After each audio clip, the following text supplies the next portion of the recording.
आधार एक गुरुत्वपूर्ण डॉक्यूमेंट जहाँ परिचय एवं ठिकाना उभयर प्रमाण प्रदान करे।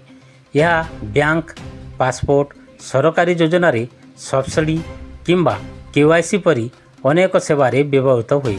एपरी परिस्थिति रे जदि आपणकर आधार रे पुराना किंबा भूल ठिकाना अच्छी तेबे अनेक थर गुरुत्वपूर्ण काम अटकी जाइपारे।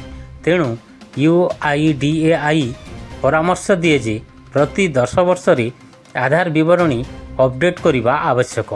विशेषकर ठिकाना बहुत जरूरी। जदि आपण संप्रति एक नुआ घर किणिचंती एवं आपणक आधार कार्ड रे थिबा ठिकाना भूल अच्छी तेबे एबे आपणको चिंता करिवार आवश्यकता नहीं। भारतीय स्वतंत्र परिचय कर्तृपक्ष एबे आधार कार्ड रे थिबा ठिकाना अपडेट करिवार प्रक्रिया को एते सहज करि दैछंती जे आपण घरे बसी किछि मिनिट मध्यरे एही काम ऑनलाइन रे करि परिबे। आपण UIDAI रो माई आधार पोर्टाल माध्यम रे सहजरे आपणकर ठिकाना अपडेट करि परिबे।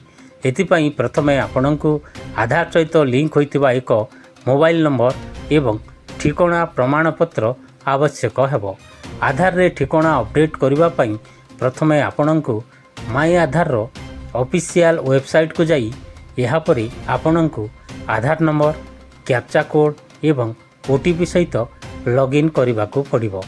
यहाँ परे आपण अपडेट आधार ऑनलाइन विकल्प देखिबे।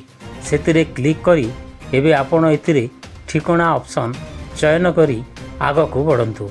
परवर्ती पदक्षेप रे आपणको आपणकर नूतन ठिकाना प्रवेश करने को पड़िबो। यहाँ परे पोस्ट ऑफिस चयन करंतु एवं ठिकाना प्रमाणपत्र स्कान कॉपी अपलोड करंतु। विवरणी जांच करिबा परे वर्तमान आपणको 50 टंका फीस दाखल करने को पड़िबो। फीस दाखल परे आपणको एक सेवा अनुरोध नंबर मिलिबो जेउठारु आपण स्थिति ट्रैक करि परिबे। UIDAI 15 रु अधिक ठिकाना प्रमाणपत्र डॉक्यूमेंट को चिन्हट करे।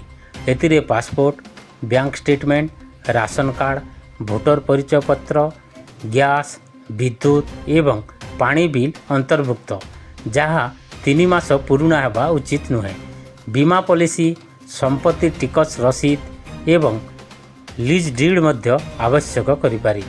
यह सहित आधार कार्ड रे ठिकाना परिवर्तन करबा पई आपणको पैन कार्ड, पासपोर्ट किंबा भोटर आईडी बोली परिचय पत्र मध्य आवश्यकता पड़ी पारी।